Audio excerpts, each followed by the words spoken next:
And welcome everybody to episode 26 of I Got Gameplay. Yes, it's me, I'm Michael Burhan, of course, your host for this lovely show, of course, about gaming and stuff.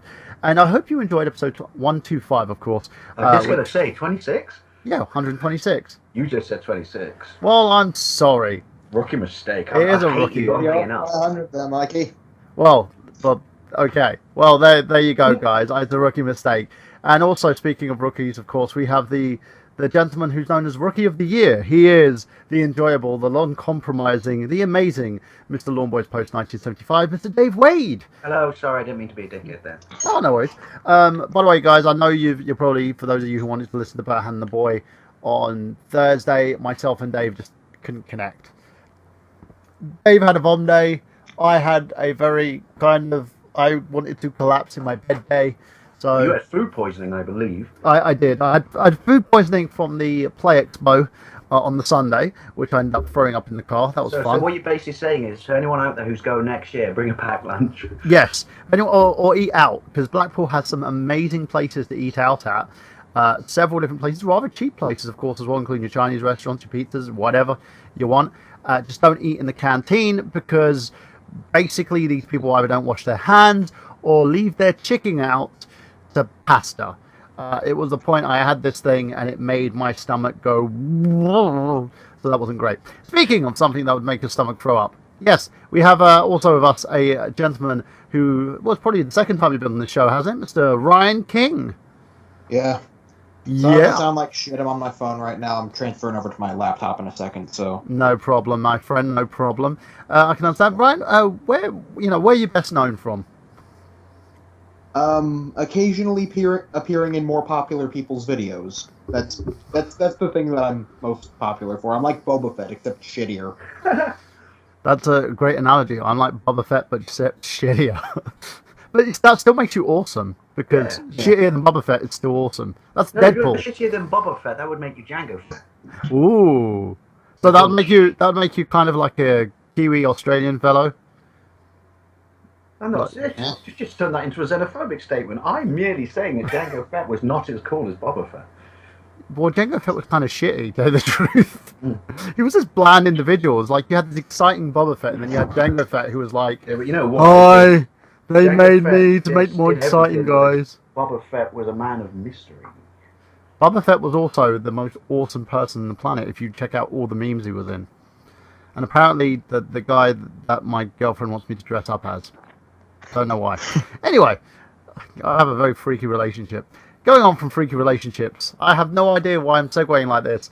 We have the amazing, the tantalizing, the woman who sits there and swears like a sailor and then will punch you in the face if you look at her sideways. She is Miss Jamie Styles. What's up, bitches? And I actually want to say I have met Jango Fett and young Boba Fett. And they are nice guys. I thought you said yum Boba Fett. I was like, well, hey, you've been staring at Boba Fett dabs? My sinuses are messed up, so I can't really speak very well. She's going through her cute phase, ladies and gentlemen. She's putting up on me. For today's show, guys, we're basically talking about storytelling in gaming. Is it needed? If it is. And also, what type of games we kind of taken our fancy and interested in. But before we do that, of course, we're going to go on to our gaming news segment. And the gaming news, basically, for each and every one of you out there, is a segment that we do where we talk about various gaming news that's happening currently. Now, let's get to it, of course, because we've got a very, very busy week. And one of them is this following story of Konami removed Silent Hill PT from owners' machines. Now, for those of you who don't know, around about a couple of weeks, was it a couple of weeks ago? Or was it about a week ago now? I don't even know what year it is. About a week ago. About a week ago. It's fucking like a century. Konami decided, as part of something that we're going to coin as Kojima Gate, basically decides that they are removing Silent Hill PT, aka Silent Hills, from the PSN store. They're like, nope, not going to have it, not going to do this, we're done. Even though you're supposed to be allowed to have it for unlimited use. Now, they've gone one step further due to the fact that people are maliciously, I think would be the word, selling PlayStation 4 with Silent Hills for $1,000 a piece because people are fucking inept and stupid. For anyone who buys that, I'm sorry, you've got more cash than brains. And if that's the case, I have a bridge over here in Westminster that I would like to sell you for a song. So and also, do these people not realise that when they piss and moan about the price of stuff and resellers and shit like that, anyone who jumps onto this, regardless of how much they want it, it's creating the problem. Of course. I agree with you wholeheartedly, Dave. Now, the crash basically states that previously, if you had PT Demo on your PlayStation 4, you could simply go to your library and re-download it. But it's confirmed below that the file is now completely gone, even from owners of its digital license. The normal series of events surrounding digital license holders on PSN Store for the files have since been removed. They've disappeared from the storefront, but owners could still find them in their download list for future use. So if you basically removed it from your system, you can still download it. Now, it's the first case of the file completely being removed, regardless of ownership, and the only way you can now play PT is if it's already installed on your PlayStation 4 system. Did they put out any kind of statement on this? Or they basically said they were going to remove it altogether, and I think the reason being is that the game itself implements the Fox engine, which Konami no longer holds the license to. Now, it's also on the fact that Kojima-san and the owner of Konami, I've forgotten what his name is, let's just call him Bitch Tits McGee at the moment, basically... Yeah, Mr. Bojangles. Basically are at war with each other. Now, what's happened is, after Kojima just refused to allow them to continue to use his license and use his system, which he implemented and basically created as part of his tenureship in Konami, they have then decided to lock his team out from the systems. There's basically apparently a rumored file going around with email exchanges explaining everything that's kind of happened between Kojima-san and Mr. Bojangles-san.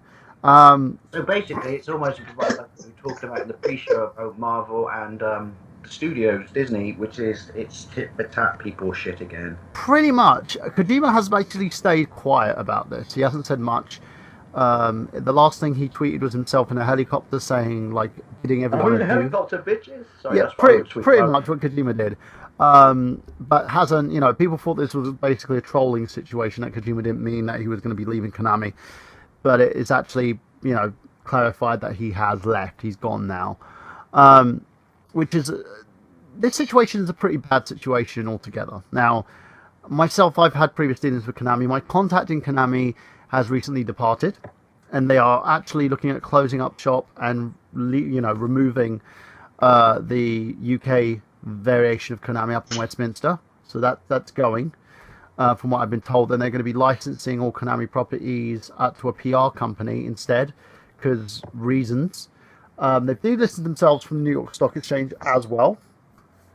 Oh, that's right. Yeah, they unlisted, didn't they? Yes, and they've cancelled. Now, they did it voluntarily, guys. They weren't removed, so, take that as it's worth.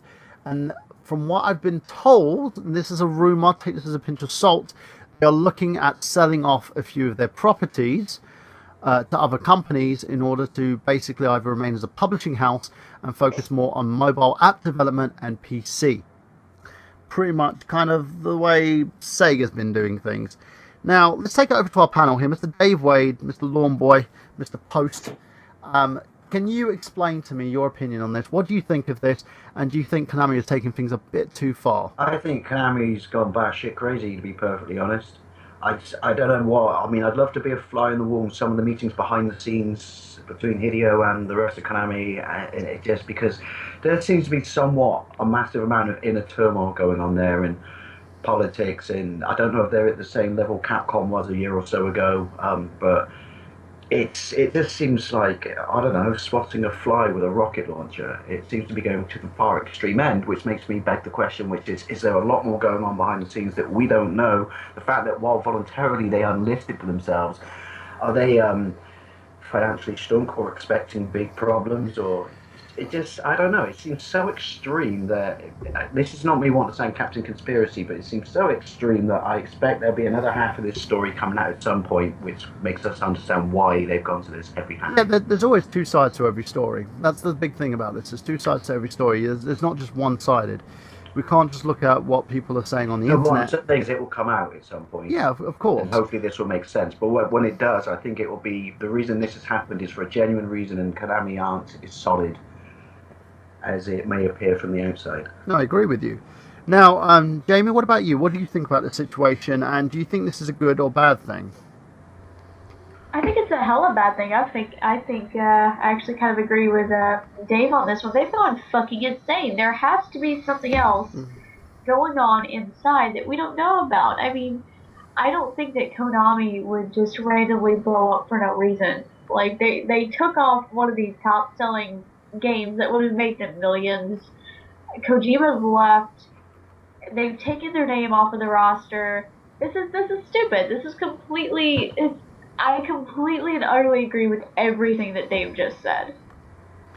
The unlisting, even though it's voluntarily on the stock market, though, that's the big one that indicates there is something we don't know that is very bad. Because whether you do it, whether you were forced to, it might be worse. But when you do it voluntarily, that's what I like to call damage limitation.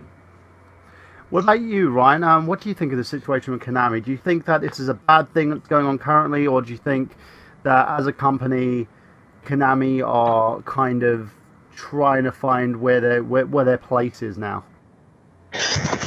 I mean, you kind of did explain it a bit yourself. With it is kind of what Sega is doing right now, but I mean, this is the last time I saw a breakup this messy between, I guess, developer and creator in a way was when Keiji Inafune left Capcom, and I can see a lot of similarities between that. Both of them have decided to pull out on making some of their bigger name titles that they announced. They've decided to focus a bit more on PC and mobile development. And just, this is a clusterfuck. And with Koji Igarashi launching a Kickstarter soon, from what I've seen, it's probably going to be a long and steady decline for them, but probably not, because I think at this point they've just realized that they can put less effort into making Pro Evolution Soccer games and Yu-Gi-Oh games and make more money than, say, a Metal Gear release or a Suikoden release or something like that. Yeah, it's the thing. What's going on at the moment? You've kind of hit the nail on the head on that one. With the Konami's fate up in the air as well. Koji Igarashi. Hopefully I said that right. So hopefully people aren't going to beat me up and take my lunch money. He's basically starting a Kickstarter for a new game. Now, the thing about this game is, it's a Castlevania game. It's going to be a Metroidvania-esque game that he wants to implement, but it's not going to have the Castlevania name on it. None at all. Mm-hmm. An announcement is expected to be made on Monday. He has put a teaser up in Flash with himself dressed like Count Dracula, asking if you'd like to take the whip or the sword. If you keep clicking on it 20 times, within 20 seconds intervals between 20 minutes, so it's 20, you'll be able to get a few messages for him as well, including what allegiances you lie in, such as I'm part of the Katana faction. The great thing about this now is it's great and positive that he wants to do kind of what they've done with Mighty Number 9, and that's pay homage to the franchise that he made famous. You know, by making a game that's similar in vein, but probably won't have the name on it unless he's looking to buy the license away from Konami, which at the moment, Seems quite feasible. Yeah, due to the rumours that's going on currently, that could happen. If he can raise enough funding, if Konami names their price, he probably might be able to do it as long as he raises the money to do so. So that's a good thing on that one. So let's go on to, again, back to our panel. Dave, what's your thoughts? I think this is good. I'm very, very interested in this. I'm totally behind Mighty Number 9 as well. I think, as we said, it's a lot of it's hearsay, but just looking at the trending of what Konami's doing right now, I think it probably would be quite viable for him to buy the name off them. But then, having said that, even though they would have to raise the funds, because of who he is, I don't think it would be necessary for this game to be a success. It's the elephant in the room. Everyone knows what it is. It doesn't need the name. No, that's very true. You've got the main creator behind it. You've got the guy who kind of reinvigorated the franchise when he turned it into that kind of Metroidvania style. So we know what it is. We know what he wants to do with it. You could literally just call it New Vampire Franchise, and everyone will go, "Oh, I get it." Yeah, just do it in Japanese so it sounds cooler. call Utsunoda, it Mighty Number Muda, Vampire Franchise! And yes, I insulted entire race of people. I'm sorry. What about you, Jamie? I don't know much about that, so I don't really. I guess I can't really comment on it because I don't know much about the thing that you were just talking about. So I'm neutral. Sure, go for it. What about you, Ryan? Well, I mean, I've noticed that this has kind of been a trend over the past several years where a lot of big-name Japanese developers have sort of left the studio that they cut their teeth on and have just been like, well, you know what, fuck you, I'm going to make my own game that's like the old games I used to make, but with blackjack and hookers. You have Sakaguchi leaving Square Enix and forming Mistwalker and making The Last Story, which is a fucking brilliant game. You have Hideki Kamiya forming Platinum with a bunch of other Capcom alumni and making Bayonetta, which is pretty much a Devil May Cry follow-up. Which is an amazing game, by the way, people. And it's not a new thing. It's not a new thing because you've only got to look at Gunstar Heroes on the Mega Drive and Genesis. That was a whole bunch of people who got fed up being told by Konami that they just wanted to make them sequels to other games, and so they left and made Gunstar Heroes. Yeah, and Shinji Mikami leaving Capcom and forming Tango Gameworks and making The Evil Within, which I feel is a better Resident Evil game than Resident Evil 5 and 6 were, and of course Lord. Keiji Inafune with Mighty Number 9, and now Igarashi with Mighty Number Whip, as I'm calling it. Mighty Number Whip. I love it. Well, we did the original maker of Pac-Man, just forming his own studio and making Pac Thingy Bally. No, well, no. If you remember back in the day, before companies got really policing of their stuff, on the ZX Spectrum, Commodore and Amstrad, you had knockoffs of every arcade game. That And was true. the version of Pac-Man I played, it sounds terrible. It sounds like glowing a zombie. The version of Pac-Man I played on the Spectrum was called Gobble a Ghost. Yum yum. So yeah, going on from that, guys, as well, we also have Nintendo in the news for kind of a negative thing going on. They recently did their Nintendo Direct on Splatoon, and no, that's not a porno, that's actually a game, which is what I call Call of Duty for Kids.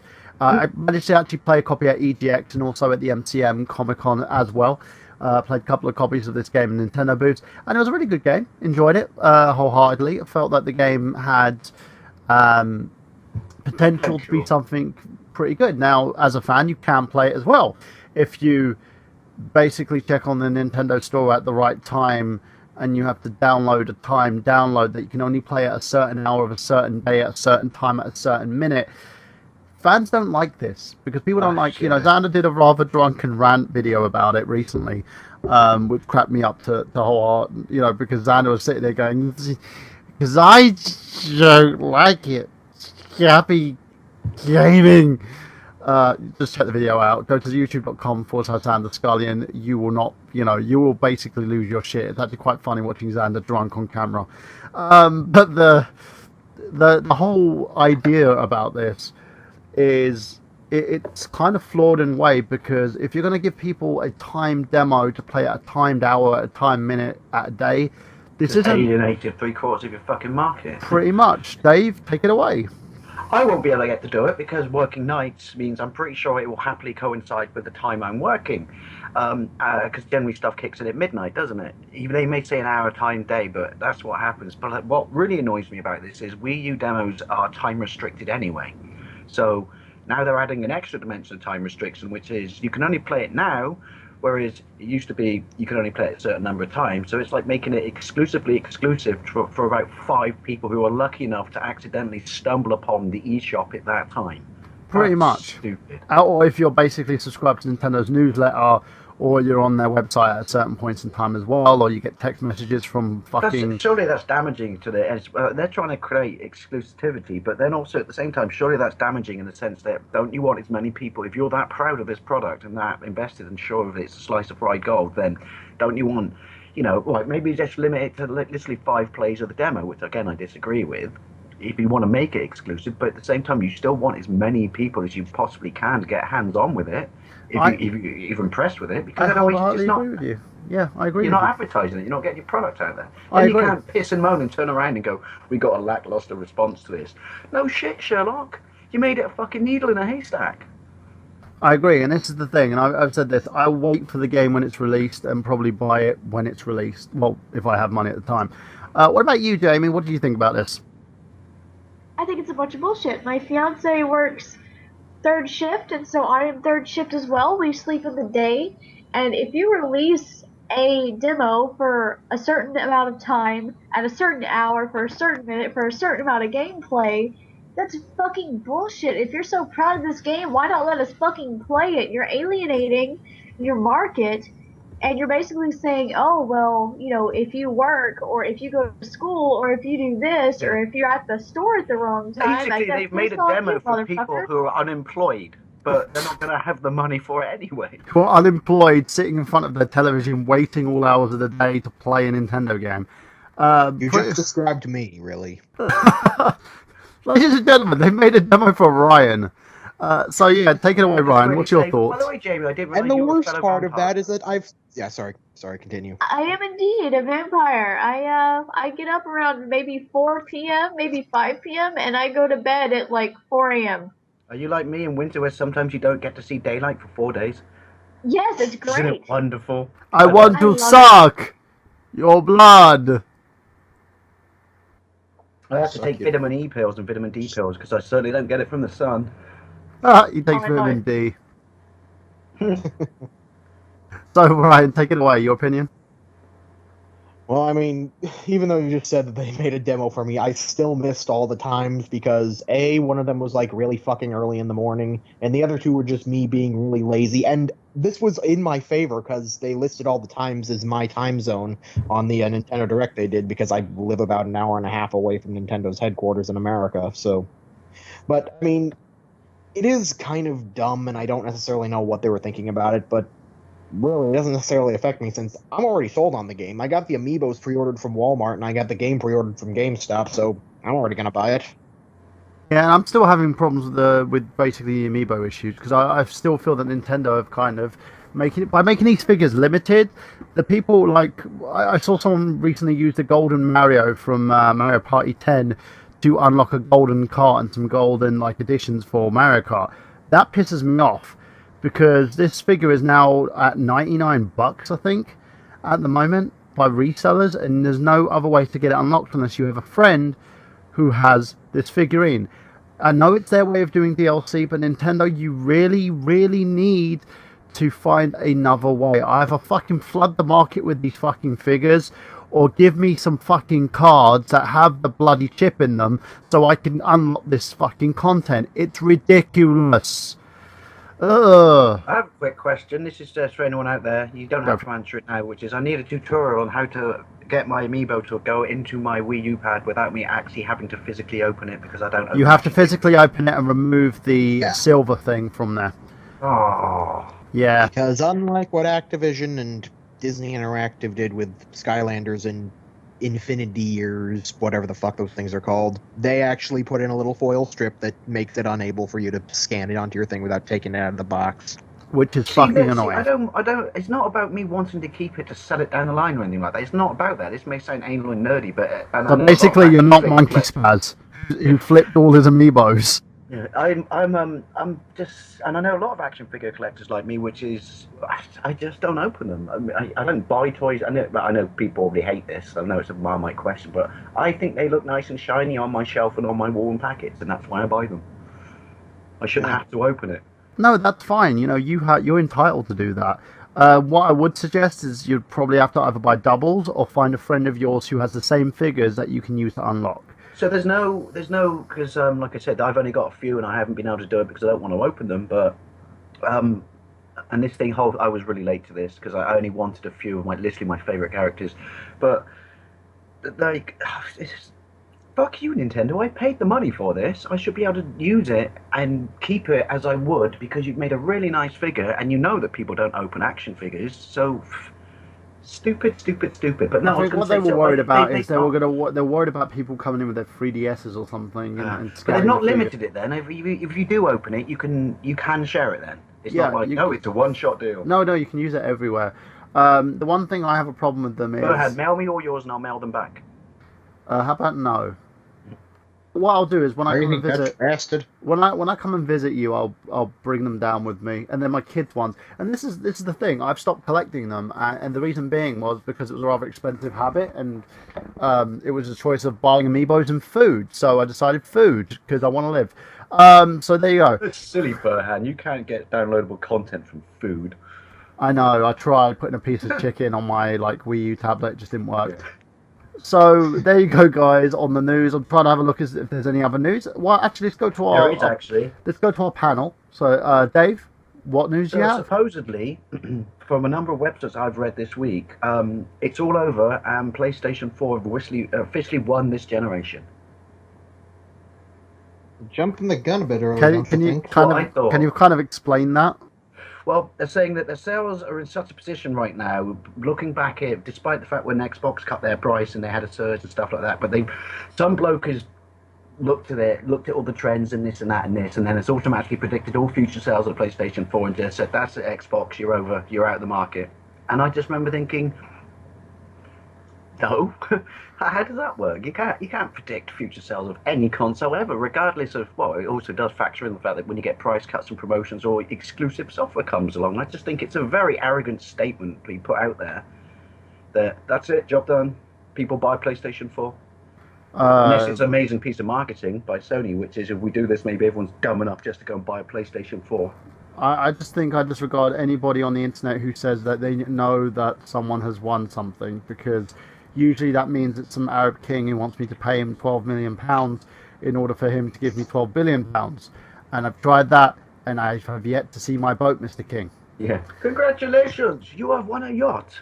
You are a winner! So yeah, Jamie, what do you think about that? Do you think PlayStation has won the market? I think they're going to win the market until Halo 5 comes out. When Halo 5 comes out, bye. Bye. Farewell. You lose! Good day, sir. Ryan, what about you? Take your bag and leave my house. Sorry. You leave my house now! Again, sorry, I know I'm insulting. Ryan. I was just quoting Kickboxer. You think I war game? I war game. I honestly think it's bullshit, really. It was I on some mean- very reputable websites. It was on IGN and everything. So I just remember thinking, wow, it's a bold place to put that. Well, that's lazy reporting in that case, but I mean, honestly, it's only been like 2 years since the PS4 and Xbox One came out, and 3 years since the Wii U came out. I think we're jumping the gun a little bit here. A little bit too quickly, I think, but I mean, every single one of the console manufacturers has had some semblance of financial trouble at some point in time. I mean, I think for like the first 11 years of the Xbox brand, don't quote me on this, I'm trying to remember the exact number of years, I think it was 11, that Microsoft was actually selling Xboxes and Xbox 360s at a loss, and only recently they started actually turning a profit on the brand in general. Sony's been running into some financial troubles as of late. I don't know if they resolved that, and Nintendo finally had their first profitable year in about 2 years after about 30 odd years of solid profit. And well, Oh, they had solid profit with Yeah. the Wii. That was actually the only profitable console of that generation, if I remember straight. But the Wii U, basically, ever since the release of the Wii U and the 3DS, they were operating at a loss. And reasons being was, one, the marketing of the Wii U, because you're calling it Wii U and people think that the tablet's fucking an expansion for your Wii, because the amount of people, my ex-wife included, who went, is that just a tablet for your Wii console? No, you've got to buy a brand new console. It's a brand new console. Really? Yes. This is actually how my ex-wife sounds like, by the way. I didn't realize Dave. your ex-wife was a Smurf. Yeah, Dave, you heard her. She sounds like a Smurf. Yeah, she does, in your defense. Yeah, she sounds like a really angry Smurf. And they've basically made a profit, and a lot of the reason Nintendo are turning a profit is because of people's mad obsession with amiibos. Can't go straight on that one. That's just But in terms of winning this generation of gaming at the moment, who do you think is trolling ahead? Ryan.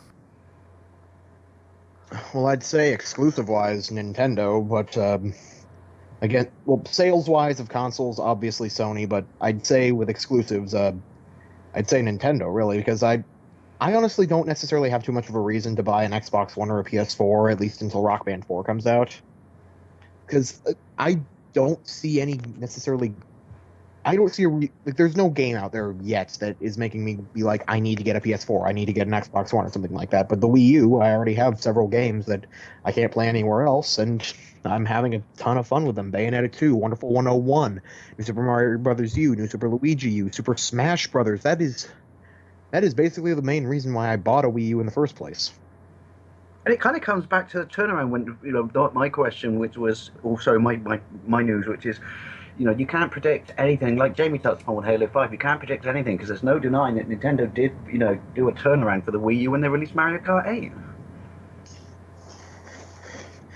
And I'm honestly kind of worried about the Halo 5 launch, considering how the Master Chief Collection has been, and it's been like 6 months and everything's still not fully working on the multiplayer side, that they had to actually cancel one of their esports tournaments because of server issues.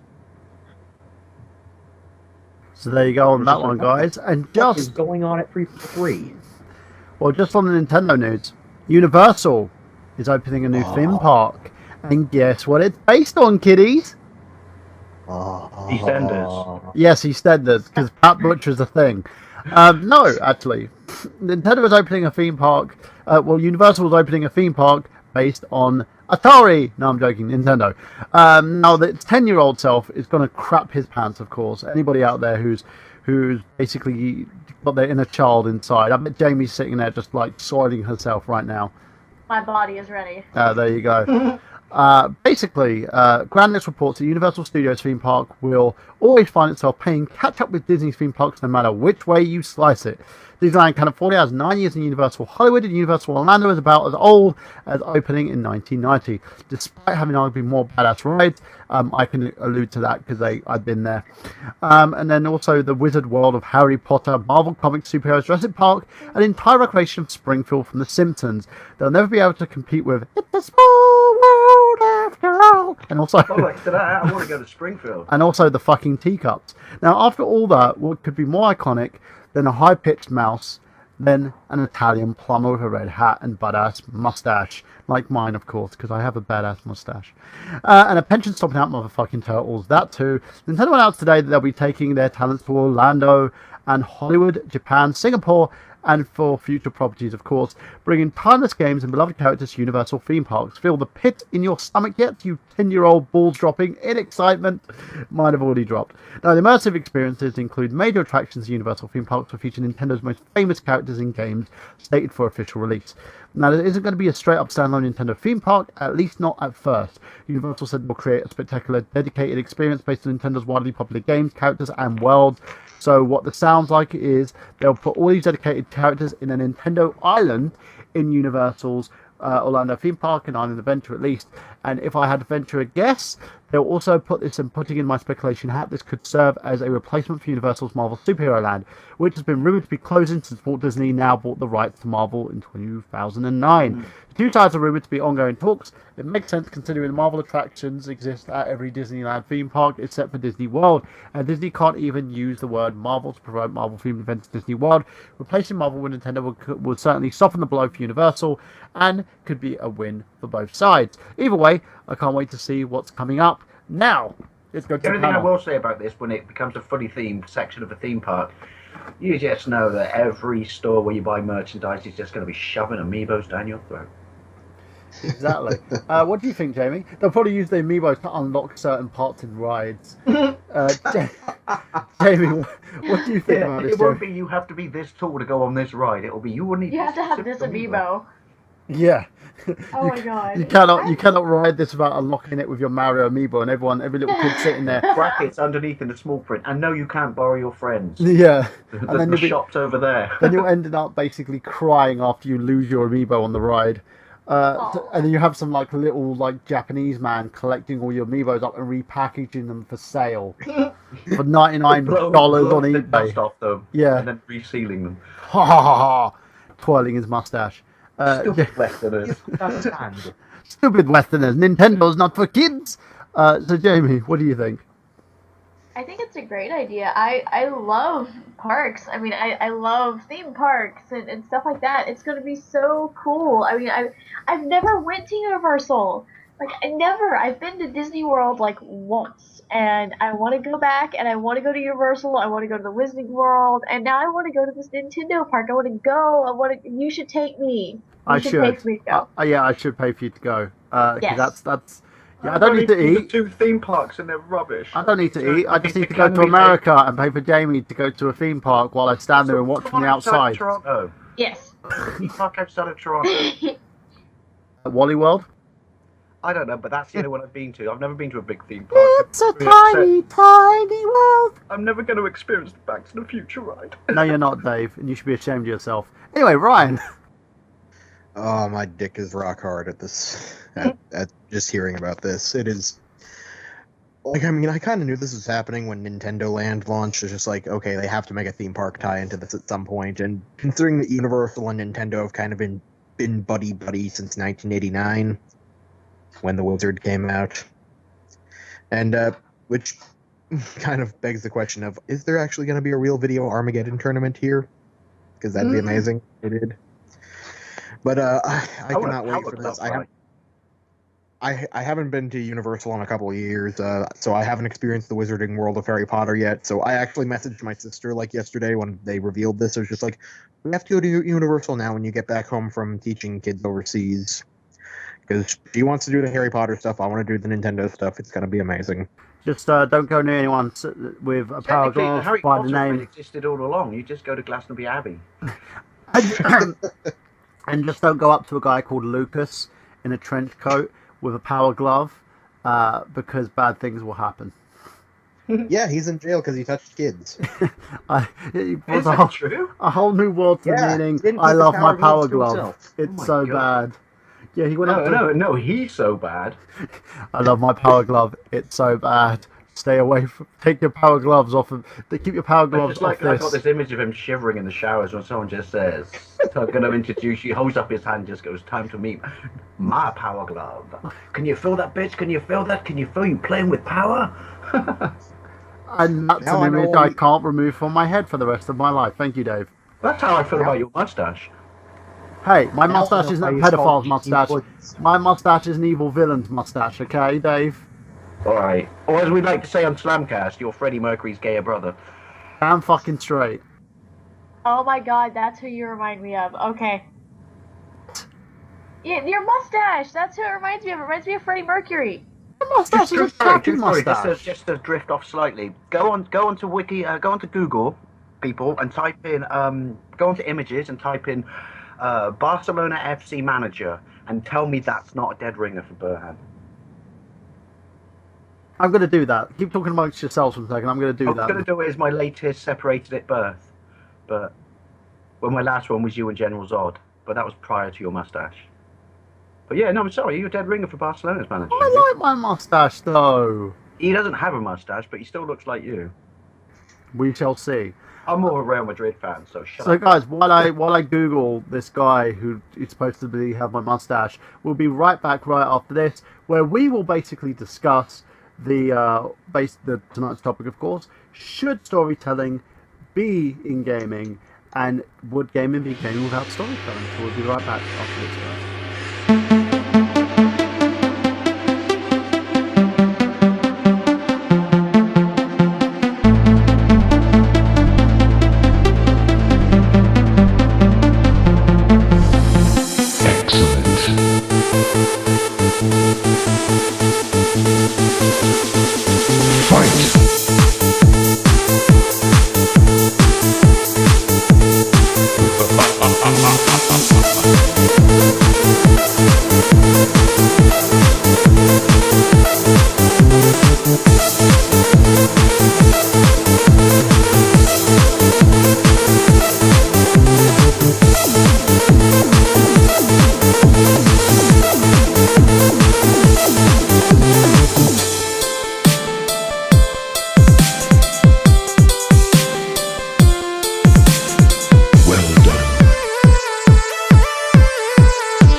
Hello, ladies and gentlemen, we are back, of course.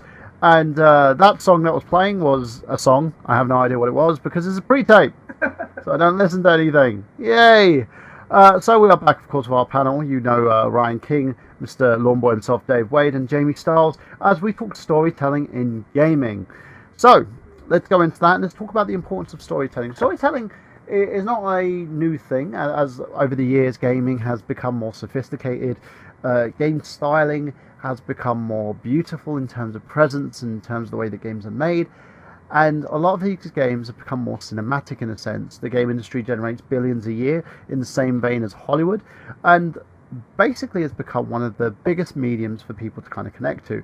So you have games that have been released very recently that focus a lot more on story than gameplay styling. So for me, for instance, games including ones that Jamie loves to play, of course. She got Season Pass to because she announced it to everyone on the internet because she didn't know how to download the thing, was the Telltale games. Myself and of course Mr. Dave Wade, we love Back to the Future. We've had some storytelling with that. Some of the most successful Telltale games, of course, is The Walking Dead as well, and also The Wolf Among Us, which is one that Jamie's currently playing. And you know, most of these games you usually see a lot of them on the PlayStations, on your Xboxes, and some even on Nintendo as well. And we're going to go back way back to, say, the Nintendo Entertainment System and the Super NES, of course, when storytelling used to focus a lot more on JRPGs, for instance. So let's talk about and Super Metroid. And Super Metroid, of course, as well. Now let's talk about the focus of storytelling, because quite recently a film deal has been made for Warner Brothers to secure the rights of Five Nights at Freddy's, which is a game that which is very much, the story revolves around what the fans have said, you know, fan feedback, how the fans have been introduced to this game, but also modeled itself on real life. So in general with that, the storytelling is rather simplistic and doesn't really have a lot of substance to it, because I was having a conversation with Fungo about this recently, of what he felt what the importance of stories in games and how certain properties can be obtained in order to the fact that your stories kind of shift in certain dynamics. So let's first start with you, Jamie. In terms of stories in gaming, do you think story is an imperative part of gaming, or do you think it's something that, you know, it's a nice complement to it? I personally, if a game does not have a good story, it has problems holding me. But I think everybody is different. There are some people who don't necessarily need a whole bunch of story in their game, and there are some people who need they need a little bit of game in their story. And I think it just varies on the person. Me personally, I have to have that want, that pull. Why are these characters doing this? Why is this story happening? You know, you look at games like the Telltale games, you look at To the Moon, you look at games like that where it seems like the story is intense. I love games that leave me weak in the knees afterwards, like The Last of Us and BioShock and things like that, where you don't just think of it as a game, it was a part of your life. And to me, that's a game. If the game becomes part of your life, then that is a damn good game.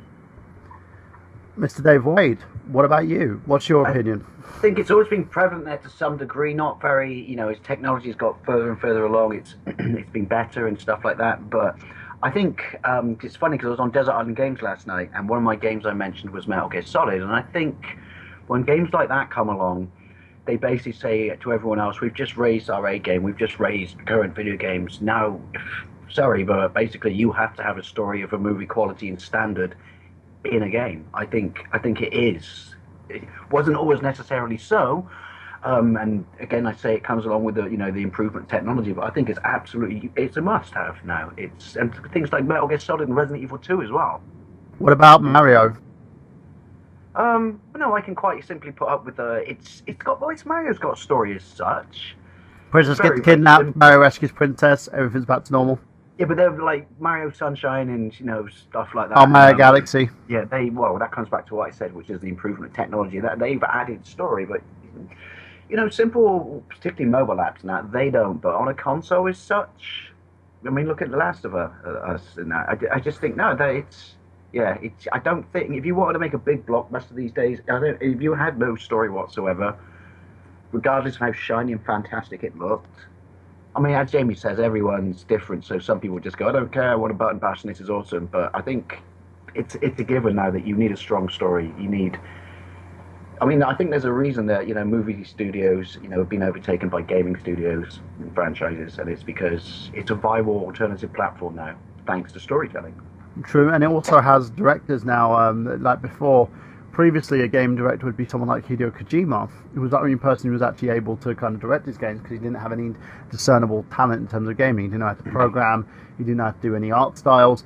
His focus was kind of making sure that the story and the plot actually revolved around what it was supposed to, and handling the people that were working with him, like the programmers, the designers, etc.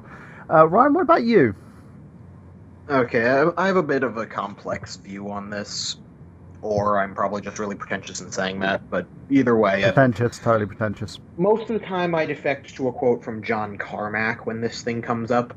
Story in a game is a lot like story in a porn movie. It's expected to be there, but it's not that important. Now, before I end up just going off and leaving it at that, there are essentially three groups of games that I put things into, just to make it easier on myself. There are games that focus more on gameplay than story, like insert Mario game here, insert various first-person shooter game here, where the story isn't Smash necessarily Brothers is a perfect example, actually, isn't it? Yeah, where the story isn't necessarily the most important thing in the world, but the game is still really fun because it focuses on the actual game aspect of it. And then there are games that focus on the story more than they focus on the actual game. Games like Beyond Two Souls or Lesbian Walking Simulator 2013. I'm sorry, I mean Gone Home. Don't get me fucking started on that one, but where they end up trying to focus more on being deep and trying to make a game more like a movie than anything else, and it ends up playing off as something that I don't really like all that much, and it ends up being bad, and yet all these pretentious reviewers are being like, it's the second coming of Christ, it's the Citizen Kane of gaming, and it's just like, shut the fuck up. Did you say the second coming of Christ? Yeah, all hail pizza Jesus. But then you have games that balance the two, like the BioShock franchise, like Half-Life 2, like Earthbound, things like that, where they managed to get the story and tight gameplay right, and those are games that I end up holding very dear to my heart. My favorite game of all time is actually Half-Life 2 and Earthbound. I can't decide which one. Where they managed to balance a compelling story that doesn't think too highly of itself and tight gameplay that makes it fun to play. So story can be an important part of it. It's just it just matters if the story is any good, and if gameplay ends up taking a back seat to it, that's kind of where I have a problem with it. That was a bit of a ramble, I apologize. No, I agree with you on this one. That was well said. That's I think that's one of the primary aspects here, because you've got like stories like JRPGs, for instance. One of my favourite games of all time is Xenogears. The reason why I love this game so much is because it has a compelling story, amazing characters, and there's a lot of character development in it. Even though they say it's practically an unfinished game, the game itself, the developers kind of sacrificed a lot of the game to kind of make Final Fantasy VII, throw that out there and focus more attention on that. Whereas nowadays you can see games where they become very similar to games like Shadow of the Colossus, which I have no issue with. Shadow of the Colossus, I think it's a great game, but a lot of games are very like, let's have a story and let's do loads of fucking button pushing sequences and quick time events instead of focusing on the gameplay itself. Then you've got games like Assassin's Creed. Now, Assassin's Creed is a good game. The story is probably one of the most pivotal things about the game. Otherwise, it's basically you're waiting for a next episode of a guy going around killing people and collecting artifacts, because that's literally what the game is. The game itself, the mechanics are very cut and paste. Do you know what I mean? You've got the very the free roaming aspect of it, but you've also got this guy going around stabby with everybody, and the majority of the time it's always the same again and again. Like for instance, I was playing I watched the Let's Play of Assassin's Creed Unity. I played Assassin's Creed Rogue on the PlayStation 3, and it was one of the most boring experiences I've ever had, but the story was good, and it tied into Assassin's Creed 3, believe it or not. which again tied into Assassin's Creed Black Flag. So you got those three titles kind of tied in together, and in some ways as well had a semblance to Assassin's Creed 1. So it was nice to see how that story is fragmented and how the story continues on that. Do I think the story is going to last? No. Do I think are there going to be any more Assassin's Creed games? Is it going to keep continuing until an everlasting cash cow for Ubisoft? Maybe, but there has to be an endpoint at some point. I'm afraid it doesn't. Well, it needs to, because eventually you're going to do so many. I mean, I pray it doesn't continue ever, because Unity was fucking terrible. Yeah, the story was good though. I have a confession. The story was good, but they sacrificed a lot of the game mechanics to make the story. I've never played an Assassin's Creed game in my life. Am I missing out here? I played the first Assassin's Creed, but the main guy, I think that's Altair, he's my favorite. My guy keeps glitching out. And so whenever I keep trying to drop down from places, he squats while holding on to the building, and I'm like, no, you fucking dickbag, get off! So he kept copying a squat on the building. Yes! Maybe he's just got a really weak bladder. I'm trying to get off, and then there are these people who are chasing after me, and they're like, hey, you're humping a building, that's suspicious, and I'm like, fuck! Toilet Creed! No, I'll tell you what it is, right? I mean, you've seen the acrobatic shit that guy does. I reckon he drinks a lot of energy drinks, and we know what energy drinks do to you. He's got constantly squat and relieve himself. Too much Pepsi Max. I mean, it's like Story of my life. Everyone else's Altair is like really, really awesome, but even my fiance, they're pressing the same buttons. They have witnessed me play it. They don't know what the fuck is up with my Altair, but he just keeps humping buildings when I keep telling him to get the fuck off.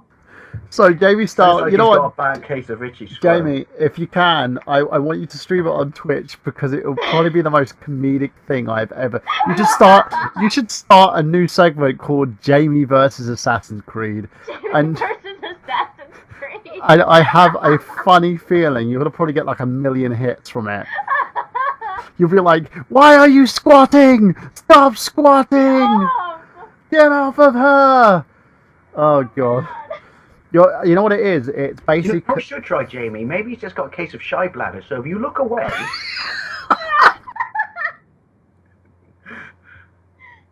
Oh my god. Sorry. So yeah, that was a fun. Storytelling in games. Yeah, I just lost my train of thought there. Dave Wade, ladies and gentlemen, he's here all night. But yeah, the thing about this game franchise as well, Ubisoft are very good at laying out the story, but they do sacrifice the mechanics. It becomes monotonous. If you played one Assassin's Creed game, you've kind of played them all, because it literally revolves around the same thing again and again and again. Now in Assassin's Creed 3, the kind of cream. Assassin's Now we know why he was squatting. Exactly.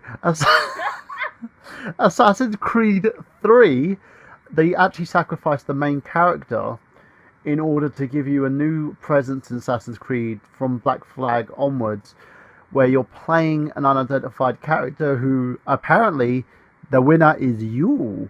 So you're playing this character who's basically you, whoever the person wants to be. I think they've taken away a lot of the story by doing this, because what was the guy's name?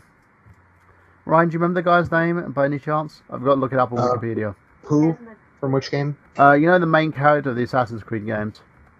Altair in the first game, Ezio in the second one. No, the guy who's basically based on the memories. Desmond. Oh, Desmond. Yes. Yeah, Desmond. Yeah, basically he sacrificed himself to save the world. Spoilers for those of you, and I know Dave owe you 25p. But you know he's basically been sacrificed in order for the avatar to be you. I think they sacrificed the story, because one of the things I liked about it, even though he was a shit character to play, the Desmond missions are fucking straining. It's like going to the toilet and trying to shit.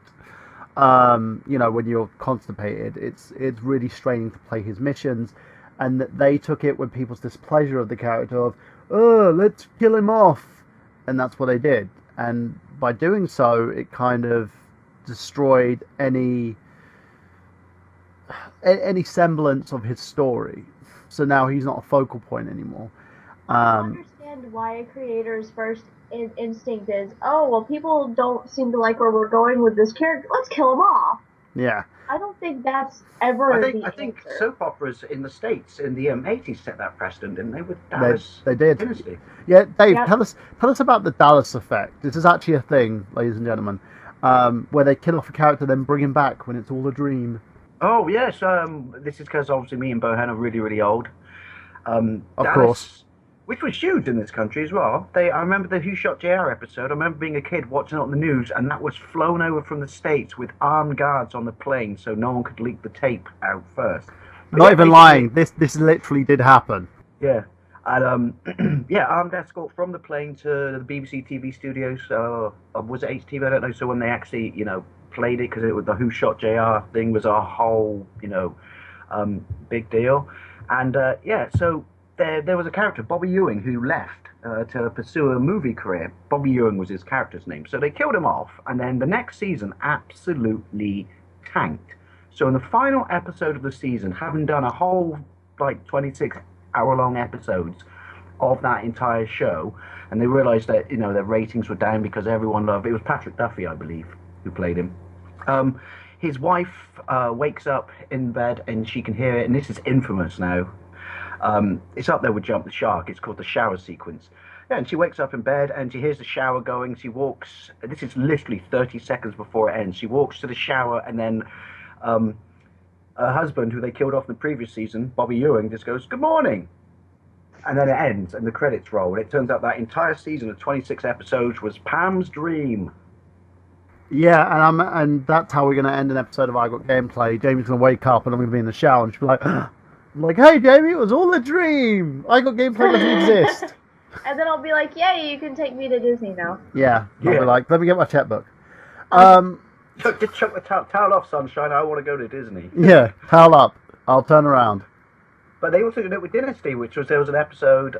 Yeah, I watched these when I was a kid, but in my defense, unlike you guys, we only had 4 channels. I did too. My parents used the TV as a babysitter, so that's what I did. There was an episode of Dynasty that was a final season, which was it wasn't quite as bad as Dallas, but they introduced a whole bunch of characters in that season that everyone hated and was affecting their views.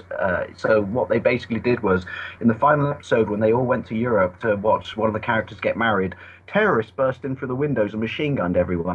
And the final episode was bells ringing. They take the piss out of it in a Blackadder episode.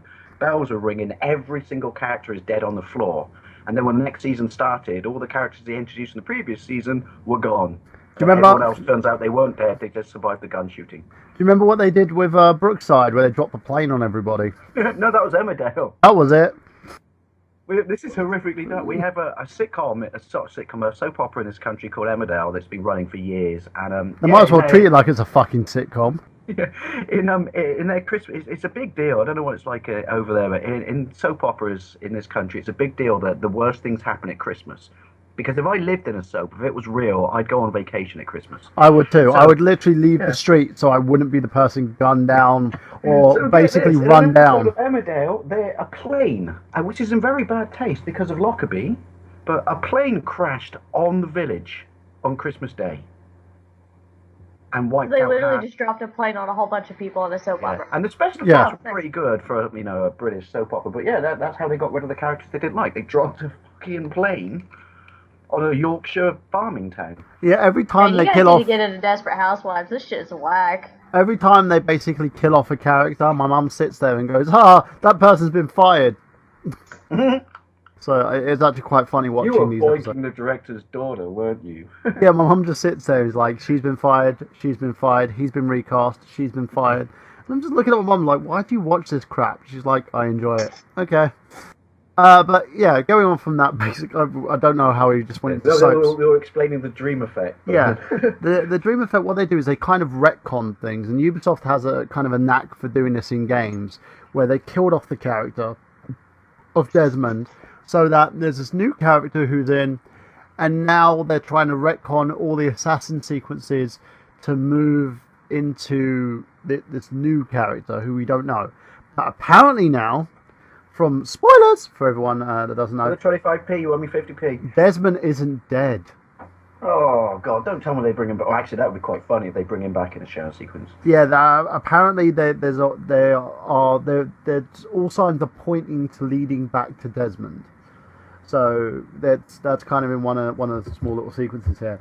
Now, let's talk about the fact that some of our favourite kind of storytelling sequences. So we'll start with you, Ryan, first. What's your favourite story in a game and why?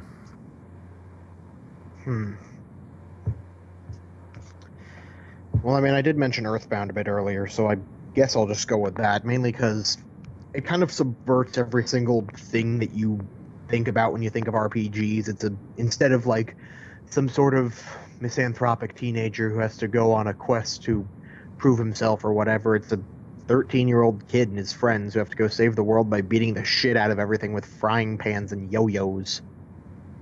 And plus, I mean, the story in it's just... I choked up multiple times playing it, and the music is... It's very rare when a piece of music actually makes me just burst into tears crying, and several tracks in Earthbound did that for me. So what was the story about? Why are you hooked on this story? Pussycat Dolls make me burst into tears and cry all the time, but not because it's moving, but because it's incredibly shit. Or because of the fact you sit there and go, that's someone's daughter. Sorry. Hey, tell us a little bit about why this game, the story in this game is kind of imperative to you. Well, I mean, it just sort of makes me think back to like a bit of a simpler time in my life when, you know, you didn't have as many cares in the world and you just wake up on a Saturday morning, play video games, watch cartoons, what have you. It just gives you this weird feeling of nostalgia because you're playing as a young kid in this kind of almost America-ish town, and you have to save this one girl from this weird fucking cult of the Blue Man Group. There's this scientist kid whose father ignores him, and then there's this monk kid, and you just have to go into like this weird fucking other realm and defeat this weird alien fetus type thing. And, you know, hearing about Shigesato Itoi's own experiences with making it, that initially when he pitched the first Mother game to Miyamoto didn't actually think too highly of it, and he pretty much almost broke down crying after that. And the whole concept of Gygas actually stemmed from him accidentally walking into the wrong movie theater when he was a kid and seeing what he thought was a rape scene, and it traumatized him to the point where his parents were worried if he'd ever talk again. As you do as a kid. Yeah. I see him all the time, but that's just walking down Peckham. It's Japan. Well, that's Japan. You get to see that everywhere. Like the amount of Japanese porn I've seen, because I've walked past TVs where they had it on, and you know, seen stuff like that. But I can see it. He kind of stemmed it from his experiences, and I can see where you're coming from, because it's like you see these experiences, you immerse yourself in them, and to identify yourself with these characters, it gives you that whole full immersion that which people still try to look for. You know, you've got like the Oculus Rift coming out, and a lot of game developers are trying to find ways to kind of give you a full gaming immersive experience, but with stories like Earthbound and simple storytelling kind of brings out that experience to you. What about Dave? What about you? Well, I think I mentioned it before. I have really, for Ryan, I have a really stupid, ignorant question that I have to ask, because obviously you're up on Earthbound, but Cool. Why does that game fetch such a holy grail ridiculous price? Because the game itself is considered rare, even though it's not rare. That's kind of been sorted out. The price has got dropped tremendously to where it was. You can actually purchase it for kind of a fair price ever since it came out on eShop. Now with the whole thing that GameStop are doing retro games, you'll find the price go down even further. Because I just remember watching pickup videos from like sort of a year to 18 months ago, and it was going for absolutely insane money. I'll just buy repo. And that was loose. Well, yeah, I got no problem with repo cartridges, but that's just me. No issue with me either. So yeah, talk about what game kind of story that you enjoyed and why. I just Metal Gear Solid just blew me away. This whole espionage story linked with, you know, the members of Foxhound. Sorry, people, spoilers. The fact that when you get to the end of the game, I'm jumping ahead of myself, but you get to the end of the game, it turns out that you might possibly be the perfect twin and not the imperfect clone. And just all the way along with Revolver Ocelot, you know, the side love story with not Meryl, who's what's the name of the bird in the game? Is it Meryl? I get confused between Meryl and the one on your phone, but I've never experienced a game story like that until that point, which was just like this is like a movie. Like some of the voice acting is not shit, but it's not as good as the movie, but it just completely and utterly sucked me in, and it made me want more. It was just I don't want to go back to a game that isn't this fully realized. It was just everything about it just made you feel like you're up against a wall. You were completely outmanned, outclassed, outgunned. You were alone on against this massive terrorist organization, and it was a slog. But everyone in it was so human. You know, how often did you get to say that, particularly back then in 1998, that all the characters were genuinely fleshed out and felt really, really human, and you cared about them, and you really hated the bad guys, not just because they were bad guys and you had to, but they were bastards, and they were bastards because they were fleshed out. And you get the sniper level when you take out Sniper Wolf, and then when you finally get to taking her out, sorry people, spoilers, you finally get to taking her out, and then you have this whole conversation with her, and you realize she's just a person of honor and integrity, and therefore she's doing a job and she's not necessarily an evil person. And it's got this whole moral conflict all the way through it. Just sucked you in, because up until that point it was just there go bad guy, shoot in face, job done. And this was just like, this is like a James Bond movie crossed with the Cold War. It's absolutely fantastic. Yeah, I agree with you on that one, Dave. It's one of my favourite kind of games to play as well. And very it's melancholic and very sad in places. yeah, and it kind of, I have to admit, I was probably one of the only first people to be annoyed when they were coming out of a new Metal Gear game, because I felt the story was complete at 3. Well, was it 4? I'm so pissed off that they got rid of Snake after one mission. He came back, but not playable, and you had to play as that twat with the bloody... Oh, Metal Gear Solid 2. Yeah, Van Halen haircut and eye makeup. Raiden. It was 80s pop band. I don't mind Raiden. I felt that was a good kind of baited switch. Jamie, what about you? I have to say that I have to talk about 2 games, but I'm not going to talk about one in extensive because everybody always knows about it. The first one that I'm not going to talk about a lot is The Last of Us. Basically, everybody knows the story of The Last of Us, so I'm not going to go into it, but the reason that it resonated with me, I haven't actually been able to play or watch a complete walkthrough. I'm stuck about halfway through. The main character, Joel, we all know what he looks like, we know his game, we know why he's there. He looks exactly like my dad.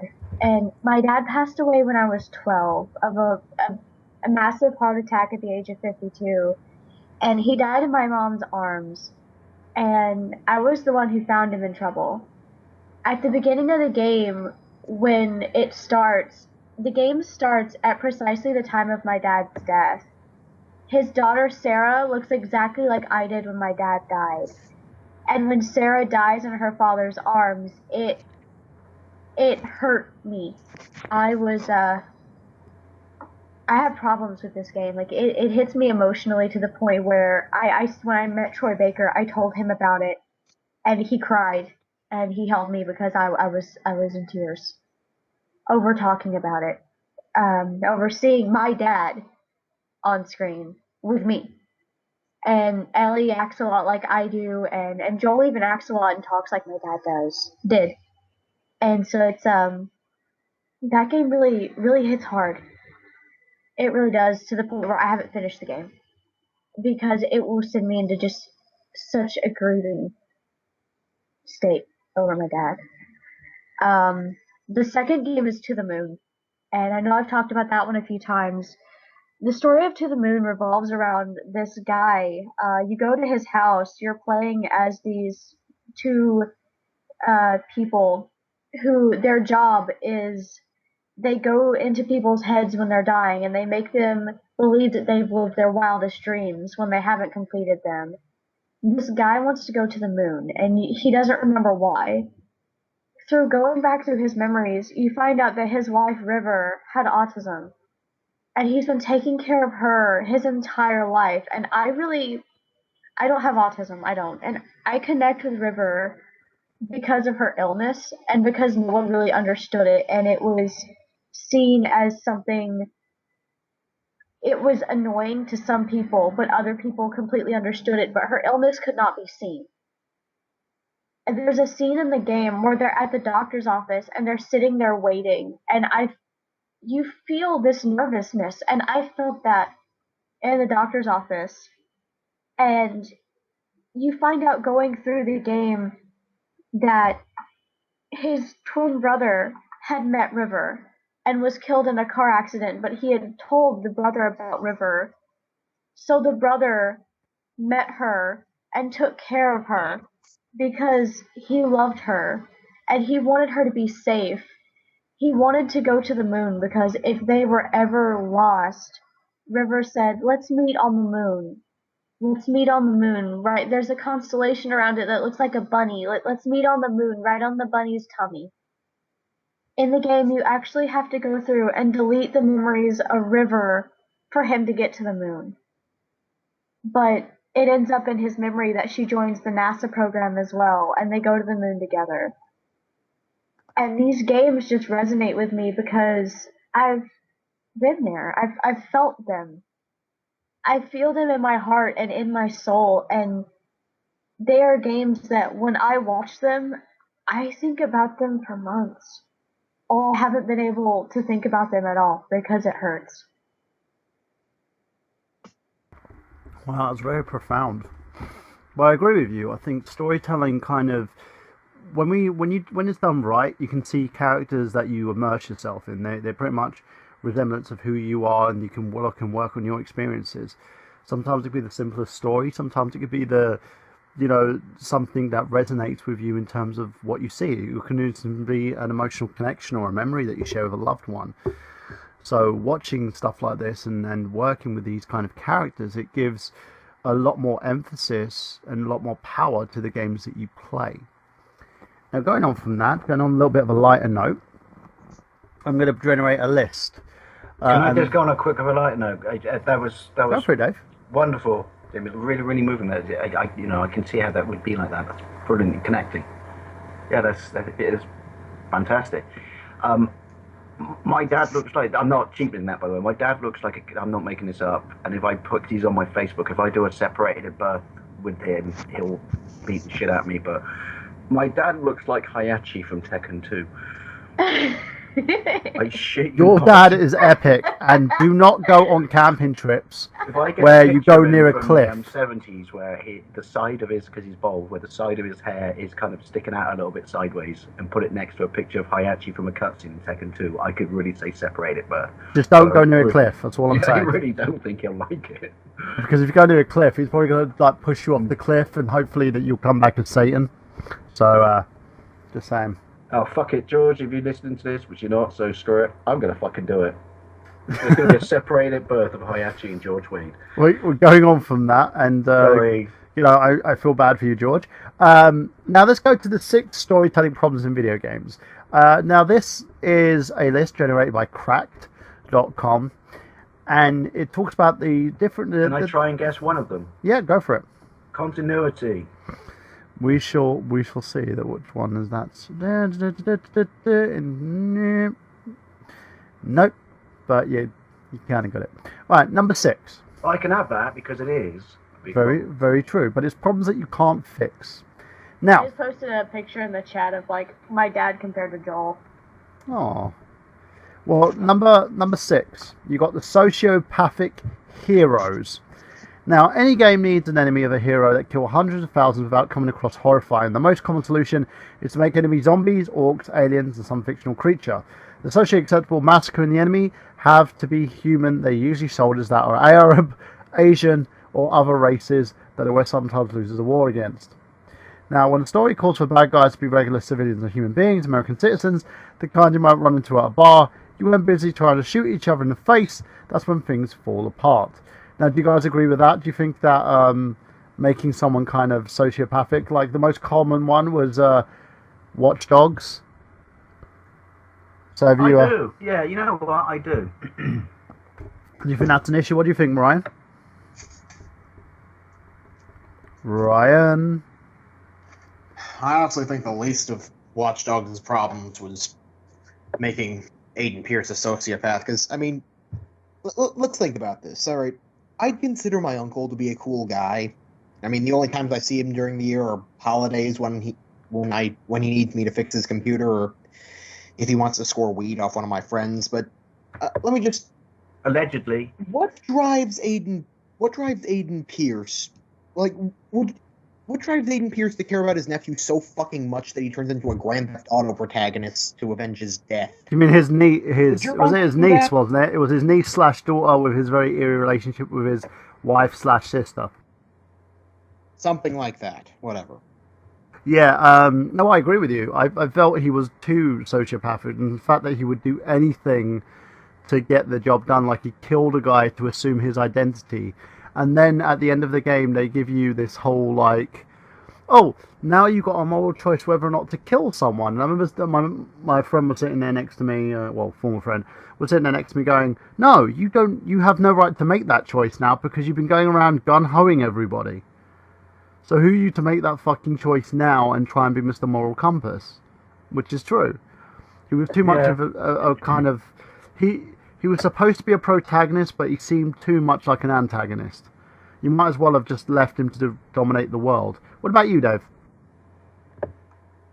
Sorry, I was trying to find a picture of my dad so I could show Jamie how much he looks like Hayachi. Okay. Well, Repeat question. Like, do you think that sociopathic heroes like Aiden Pierce are kind of what makes the storytelling really bad? Like, again, this happens a lot in Call of Duty It's games. moralistic nature, which is it's a form of media that is there for entertainment, and I'm not a fan of censorship in any way or form whatsoever. But you got to wonder, it'll feel a little bit uneasy that when you try and make a hero or an anti-hero or protagonist out of someone who's basically an immoral absolute bastard. I mean, I know it's a video game, but there is a kind of little queasy bit of feeling uneasy in that. It takes you out of the game as well, doesn't it? Because you're sitting there going, well, I can't invest in this character because he's a prick. pretty much. And it's not games like, for instance, I would say Grand Theft Auto can get away with it because you're playing the bad guy. Yeah. You know, you're Entirely different, which is being the bad guy who's essentially the hero and the main protagonist of a game when you're trying to do something right but you're an asshole is completely differently removed from the when you set the premise up of a game, which is you are, like you said rightly so, Mike, which is you are the asshole. You're a bad guy. Yeah, it's like playing. It's like, for instance, I would class Grand Theft Auto as Scarface, and I would class the Watch Dogs series would be something. It would be like saying Indiana Jones would try and get an artifact by running over puppies. Yeah. You'd be like, Mr. Jones, I can no longer watch you because you're a prick. I got this for you, Marcus. What's that on your coat, Mr. Jones? Never mind. I strangled a small child to get this. You know what I mean? It just it kind of draws it. It doesn't. There's a line which you end up crossing. Yeah. But you get the point I'm saying, which is I know it's media and it's form, and it comes down to which is movies and games don't make people violent. I've always hated that argument and shit. But at the same time, I guess if you're morally responsible, or maybe it's just me, being a fairy, that sometimes you look at something and just go, I can't invest in you because you're a horrible person. No, I agree, and it's kind of one of the things that turned me off from Watch Dogs a lot. And the fact that it's shit. And the fact that the gaming mechanics in this game were just terrible. But Ubisoft are known for this. They'll sacrifice a lot of the game's in-game playability to give you a well-rounded story. With Watch Dogs, there was no story. It was just some very weird, creepy relationship with one of the biggest things I had a problem with this game, and I've talked about this a lot because people have heard me rant about this, was that they threw in a sex trafficking scene for no fucking reason. Yes. It was just to put it in there. Didn't they rewrite the characters as well completely? Yeah, that. And then the story doesn't make sense or hold up because the cutscenes were actually generated with the previous story.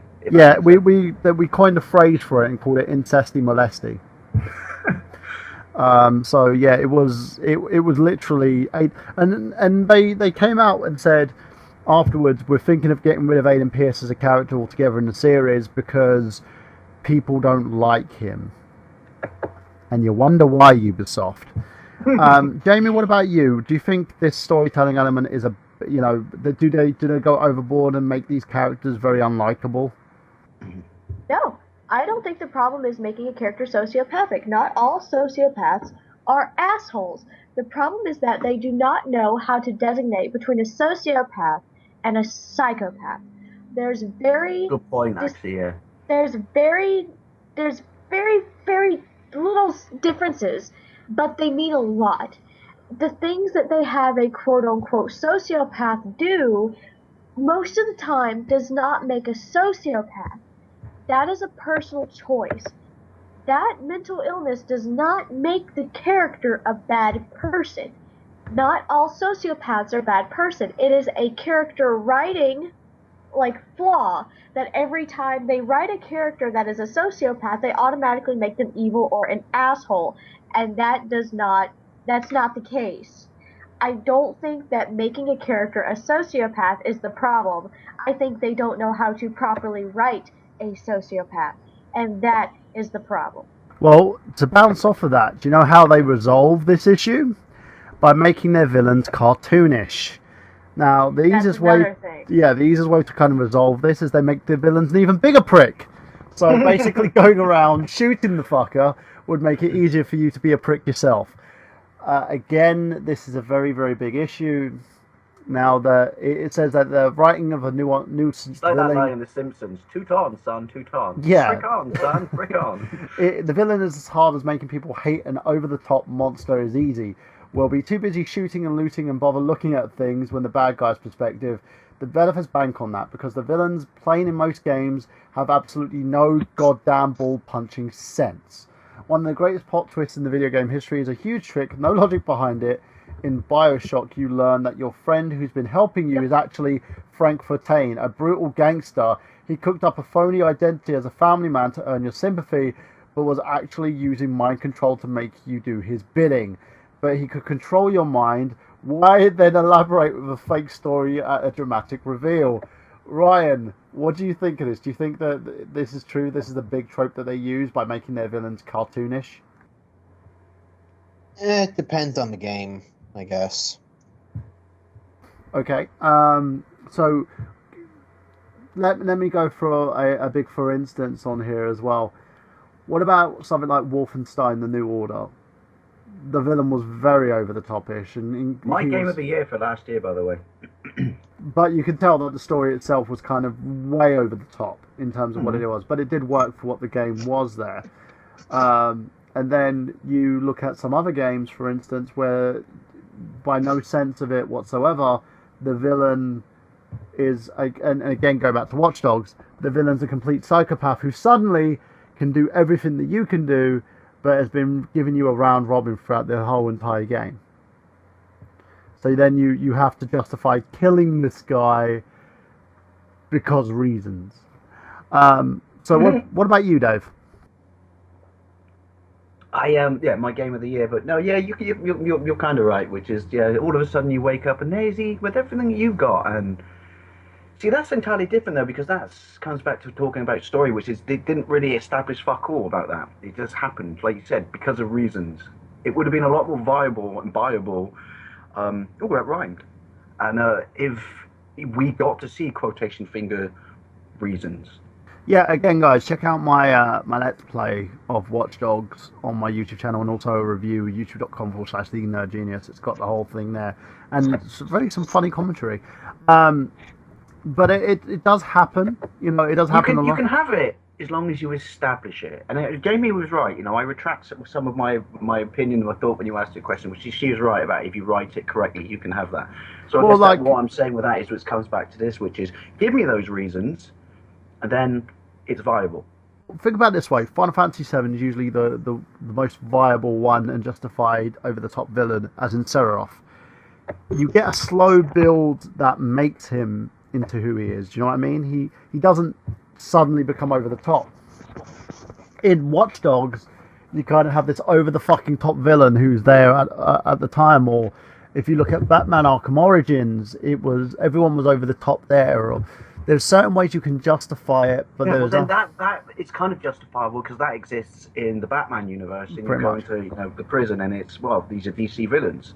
Therefore, I know why they're like this. So they don't even necessarily have to establish the character in the game, because if you are a fan of that universe, then you know why that person's like that. So, but it's a brand new IP. It's a different story.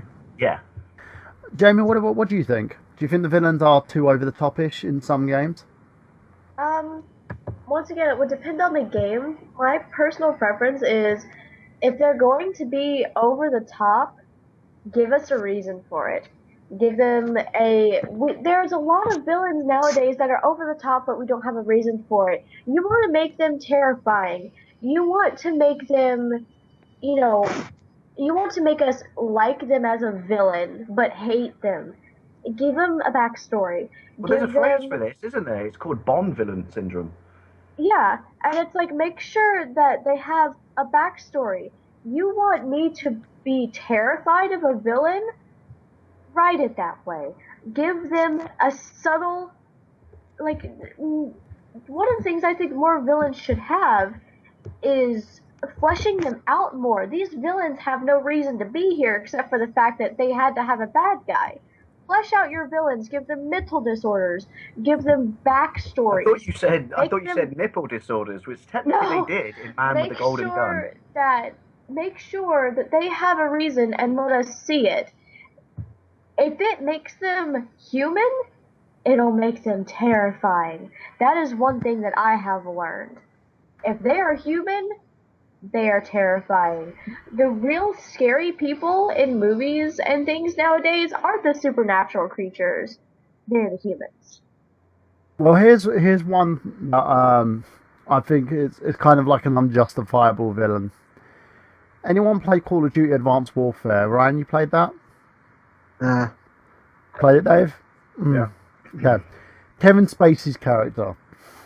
You go through the entire game with this guy being, yeah, I'm alright, you know, I'm trying to help you with building a military. And then next minute he gets accepted into a place of like the fucking UN. And then suddenly declares war on the entire fucking world for no reason. You're like, why are you doing this, Kevin Spacey? You were allowed to do it, Spacey, but give me a reason. Yeah, and it's like, you know, that core song, give me a reason. It makes no fucking sense to me. I just sat there and I was just like, why did you do that? He's like, thank you, but now I'm taking over the world. And like, really?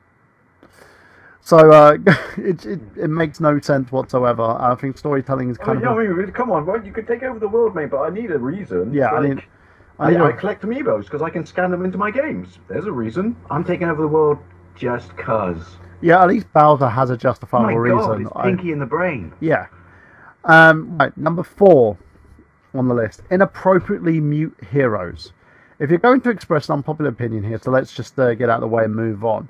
Gordon Freeman, for some, is a terrible character. Why? This is what... Whoa. This is what they're saying. Right, physics, puzzles, outdated mechanics, but Freeman is wonder bread of video games heroes. It's not his fault. Someone ripped the poor guy's tongue out.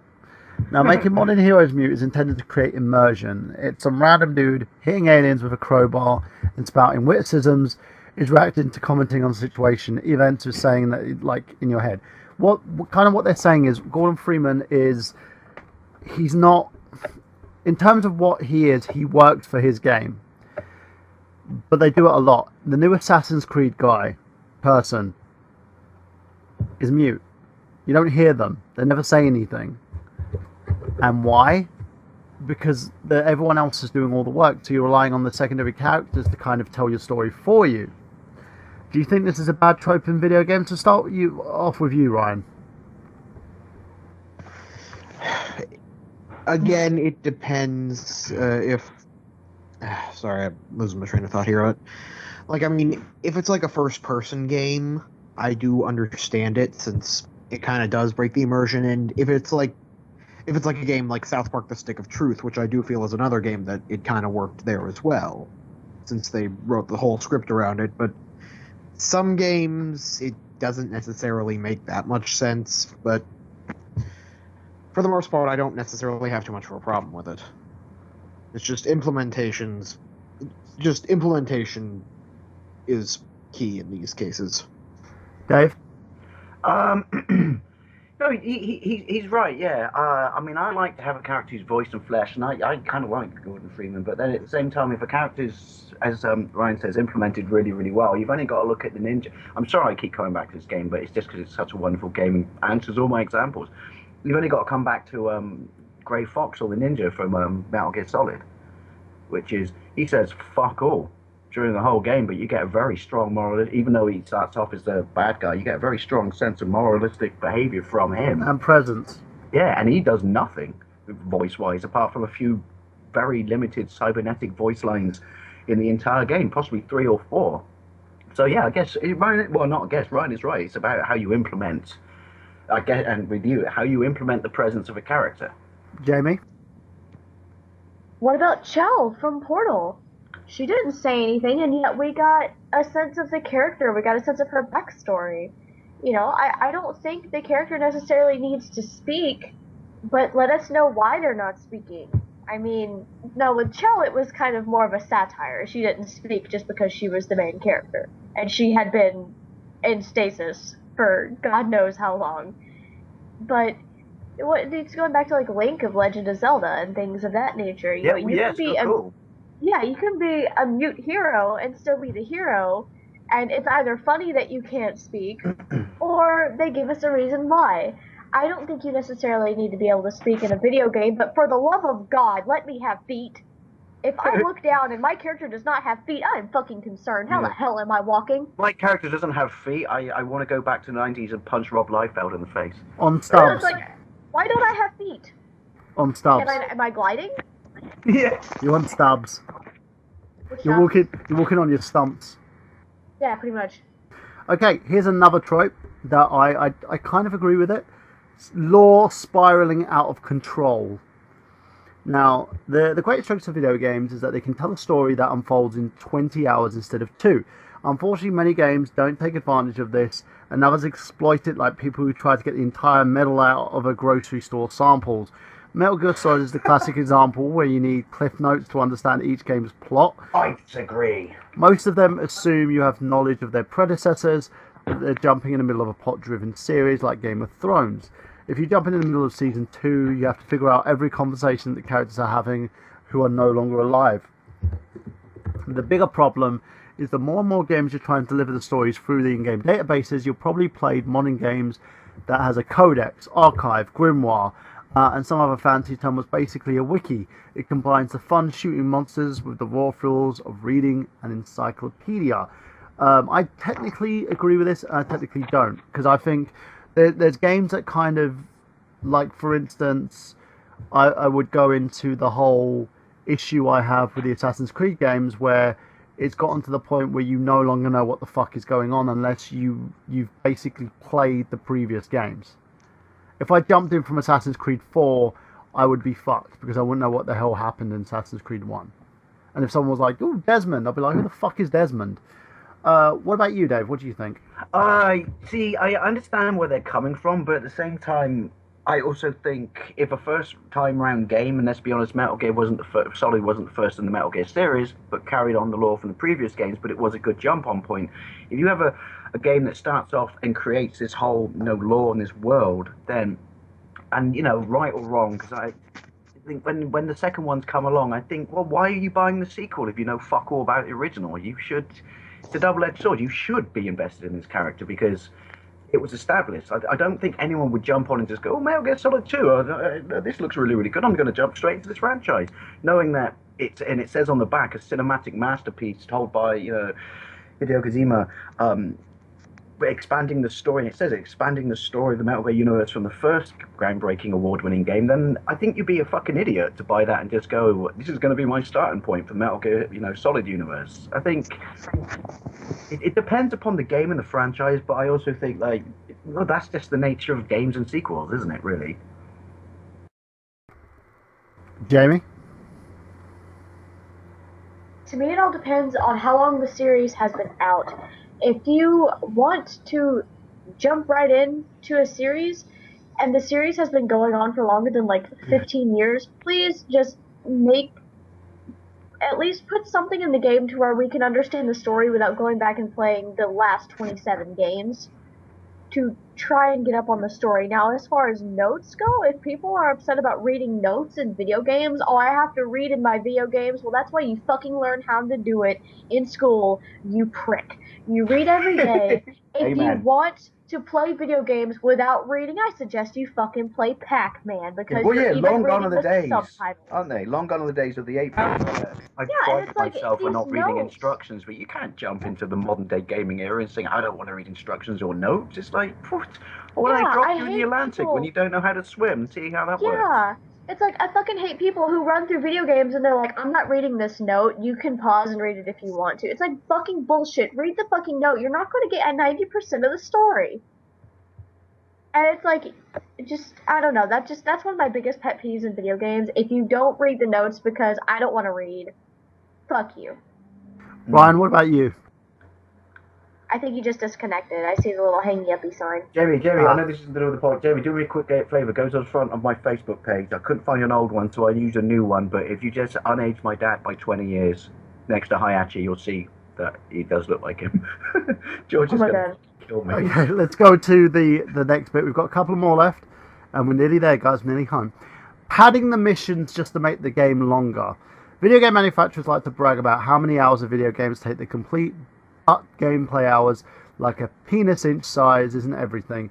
It's usually a lie. Anyway, and you can buy stuff on the internet that claims to make it longer, but tends to leave you disappointed and regretful financial decisions.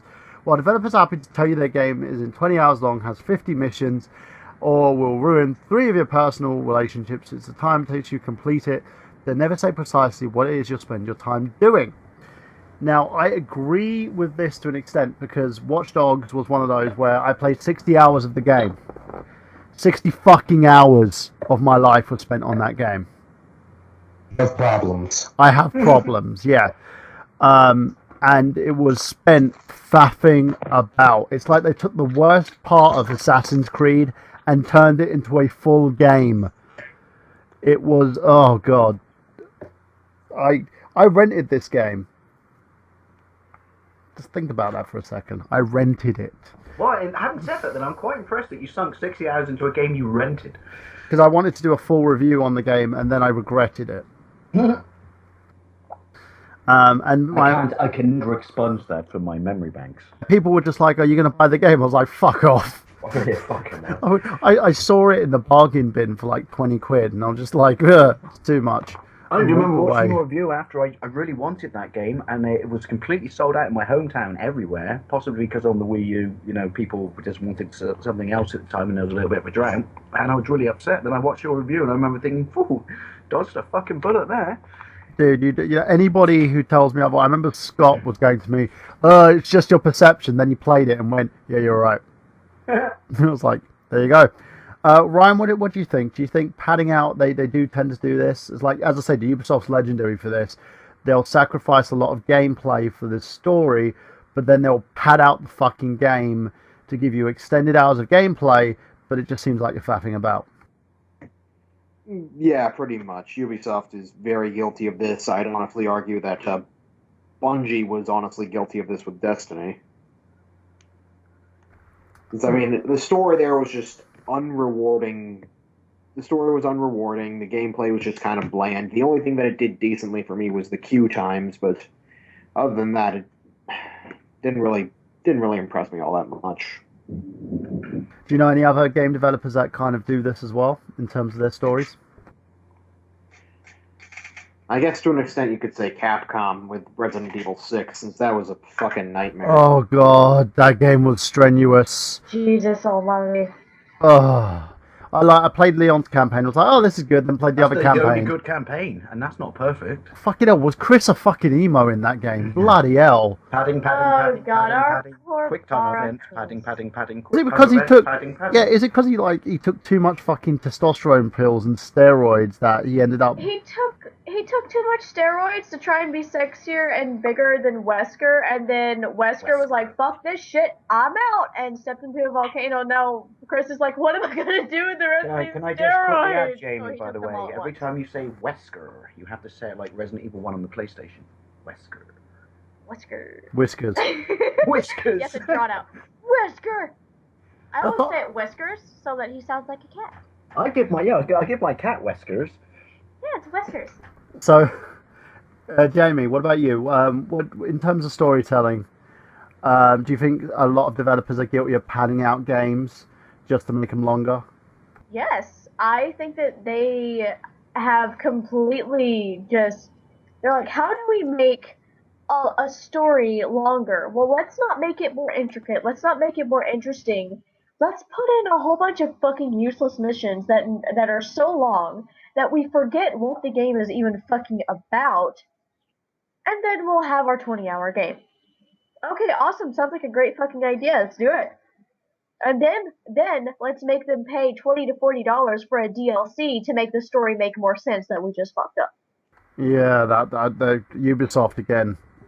If it Yep. isn't Ubi, it isn't soft. So Dave, do you think that they're guilty of this as well? Just Yeah, I did a video vlog on this when I was playing Battlefield Bad Company 2, which is not guilty of this, may I add. Which I think some first-person shooters, because they are all story-driven now, are some of the biggest offenders in this. And I will give you a perfect example across all first-person shooters that drives me fucking mental, makes my piss. Call of fucking Duty itch. series is guilty of this. Unnecessary sniper levels to pad the game out. Oh god, God, which is, I understand with games like Sniper Elite, and this is exactly what I said in my vlog. Which it has fucking I sniper in the understand. title. Yeah, because it's based around being a sniper. But when you're doing these amazing missions, and don't get me wrong, I still like Call of Duty in the Battlefield games. You do these amazing missions, and all of a sudden you come up to a crux where you have to do a really frustrating, deliberately frustrating, because they realise they can waste 40 minutes of gameplay on it, pointless fucking sniper mission. And it's like, this isn't that game. I think the worst one for that would be Medal of Honor, the original Medal of Honor modern game. I think it was just called Tier 6, where you get that bit where you just stare at a cliff face for fucking 30 minutes, working out where the glint off their gun barrels are so you can shoot them with your sniper gun. And you're like, I'm not having fun. This isn't enjoyable. You've just done this so you can slap in an extra hour of gameplay and then put on the back, we've got a 20-hour campaign. How good is that for a first-person shooter? No, because this isn't enjoyable. It's shit. I'm just staring at a wall. It's like playing Tetris in the dark. It's crap. It's not enjoyable. You've extended the gameplay time of the game, but you've been cheap and in no rewarding or enjoyable manner whatsoever. Bollocks. You see my piss is pointing now. I fucking hate unnecessary tacked on fucking sniper missions in first-person campaigns. That is all. Okay, now we're going into numero uno. There you go. I'm not drunk, I swear. Number one, introducing big thematic ideas and then ignoring them. We know what we're talking about, ladies and gentlemen, aren't we? Watch Dogs. Because Ubisoft is the vanguard of video game Apocalypse, which you'll be able to survive. You spend $14.99 on Apocalypse Armor DLC, available only through Uplay. When Watch Dogs was announced, it was exciting because it promised to touch the topic of privacy. It's an important subject to become even more pertinent for those new pictures of Serene Bowen linked that would have been the most high-tech form of entertainment to have to say about modern problems. Now we have to wait to find out, because Watch Dogs touched on the issue. I mean, they put the velvet glove on, drew a single indifferent finger over it before sniffing its disdain and strolling away to cram more tits into Far Cry 4. Aiden leans that Bloom is spying on everyone in Chicago. He hacks into the system to save the day, and that's it. There's no debate whether there's being a hypocrite or using these tactics. No discussion about whether the pros, otherwise cons, of the useful product outweighs the cons. The game took stage, demanded everyone's attention, and then twiddled its thumbs for 20 hours or more. I'm picturing an executive that said, hey, privacy is a hot button topic, let's make a game about it. Passed the task off to developers, and then took a 3-hour lunch break somewhere and did Margarita Mondays, while forgetting that if you're going to make a game about the issue, you need the stance or at least a coherent thought, or at least browsing the Wikipedia page on the issue, because obviously they had no fucking clue about it. Ryan, what do you think of this? Do you think that they tend to do that a lot, where they bring up an issue, kind of stroll along it, tease it a little bit, and then just fuck off from it? Well, that mainly in Ubisoft games it seems like that, but I think we're coming up with a trend here, aren't we? This entire article just seems like a guy who was really bitter with Watch Dogs. I don't necessarily blame him, I'm just making an observation here. But do you think that these are pertinent kind of storytelling miscues? Not necessarily too much. Dave, what do you think? I can tell exactly what this is. This is when you bring on a bunch of different developers, unlike the old days when one bloke wrote a game entirely by himself, or a couple of people like the Oliver Twins wrote a game entirely by themselves, or was coded in their bedroom or in a small studio. And now you have multiple teams coding on the same game, and they may not be coherently communicating with each other. And so someone sets up a plot device and brilliant this and brilliant that because they've got a slightly different angle of the game in their head than someone else. And then the next team does a different level, and they don't actually bother talking to each other. And then, you know, they set up this plot device that then just gets skipped over. And you're supposed to, and as a gamer, you notice it because you're playing it. You know, you're solidifying it by yourself entirely. But you know, the modern game development world with the constant, you know, and possibly people teams being fired halfway through, you know, games because they're not kissing their company's ass. That's how I see what it is a lot now. I blame it on modern game development, which is, unless you got like people like Hideo who sit there and overview the entire process, I think it's cheaper to outsource and have a lot of people working on the same game than it is to sit there and have it, because people want a quick turnover. So to sit there and have a game being developed for a number of years, they don't like that. So you get a bunch of people in, they don't talk to each other, and that's honestly where, and you know, just my opinion, I could be wrong, that's honestly where I think a lot of this shit happens. Jamie, what about you? Well, I'm of the same opinion. Like, it's just, I think that they bring in so many people that they can't keep a consistent plot, and that's why a lot of these ideas keep getting dropped. Like, they can't stick with a solid idea because they don't have a solid idea. They don't know what the fuck they're doing, and that's why most of the time you see these little mini games come out, or these little mini indie games that come out, or the companies that have about 5 people or so working for them total that make better games with better story than these bigger companies, because these bigger companies have so many people writing on something that they don't even know where it's going anymore. It's like one person forgets what the other person is doing. Yeah, I agree with you on that. It's that old cliche, which is too many cooks spoil the broth. Exactly. Agreed. So there you go, ladies and gentlemen. That was the cracked top 6 problems. I swear to God, this guy's entire article was based on the fact that he's got a bug up his ass from Watch Dogs. Well, he's someone after my own heart, because I do too. I went in the game and I felt like I paid too much. Anyway, guys, that's basically our show tonight. I totally agree on most of the segments, and I think, and we've kind of have our opinions in terms of, as you know, opinions are subjective, on storytelling. Well, they're not. You can't say that in YouTube land. Opinions are subjective, but I want to know your thoughts. Just say YouTube land. So what you want to do is, if you're listening to this on YouTube, go down to the link below, leave a comment, and tell us what your opinion is on this. Do you think that we're right? Do you think we're wrong? If you're on the I Got Gameplay Facebook page, go facebook.com I Got Gameplay. Write a comment below there as well. If you're listening to this on iTunes, just head over to the Facebook page and do that, or even tweet us at twitter.com/I Got Gameplay. Tell us your thoughts on storytelling in gaming. Do you think that it's needed? Do you think it's not needed? Or do you think we're just rambling like a bunch of incoherent priests saying that Doomsday is going to be coming? So, ladies and gentlemen, that's us done for tonight, and let's go on to the plug. So, Jamie, where can we find Shimaji?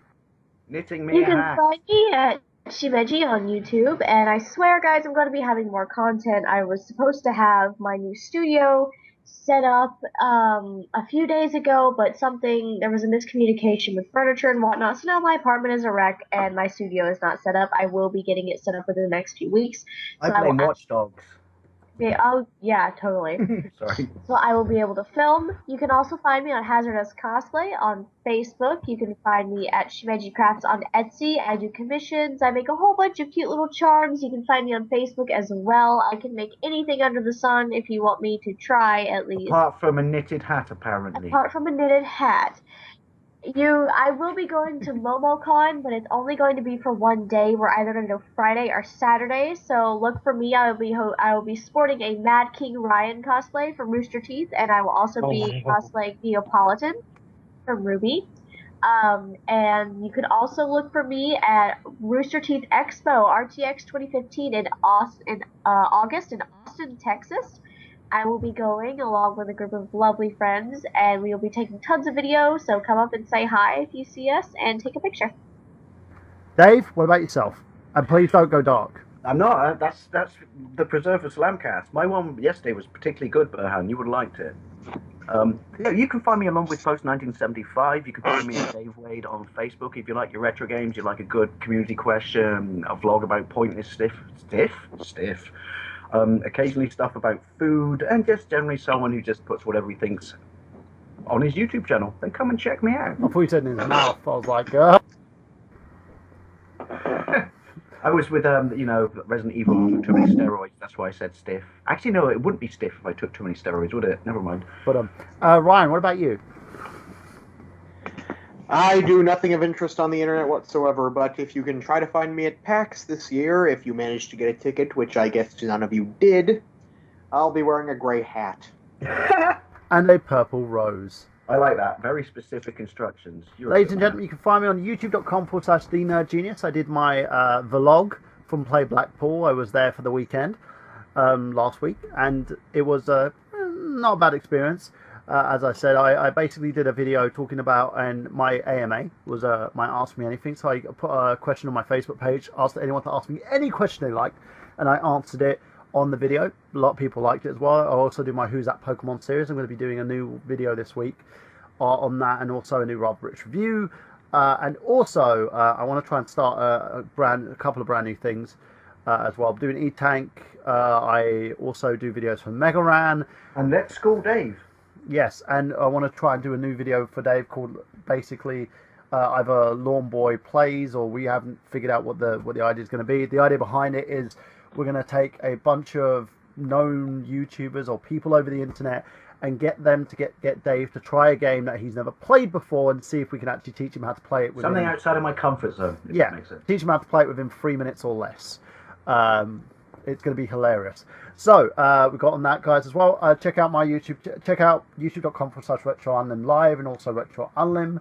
Retro Unlim Live, I managed to direct, co-host, and also edit a panel that we did there with myself and Harry Yak and loads of various Retro Unlim personalities. Turned out really great. It was a pretty interesting panel, I thought. So that's probably the first of many.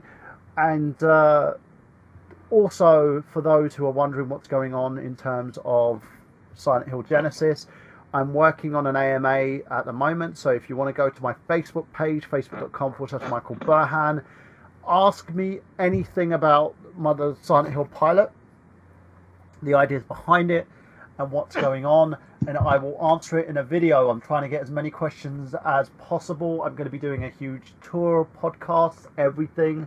I'm even, believe it or not, looking at seeing if there is opportunity to purchase the license. Not basically using my own hard-earned cash. I'm actually going to see if I can actually either raise the funds or see if we can get financial backings from those who are richer than us to purchase the IP if Konami are going to go through with selling the IP off. It's a very big task, but it's one of those things where if I get my mind to something, I can tend to do it. It's a really big shoe. It's a really big very big shoe. Next week, check out also the Untitled Movie Show, Burhan and the Boy, of course, and Slamcast. And now, for the end of the show, of course, for Ryan King, this is Jamie Styles. For Dave Wade, my name is Michael Burhan, saying that we've got gameplay.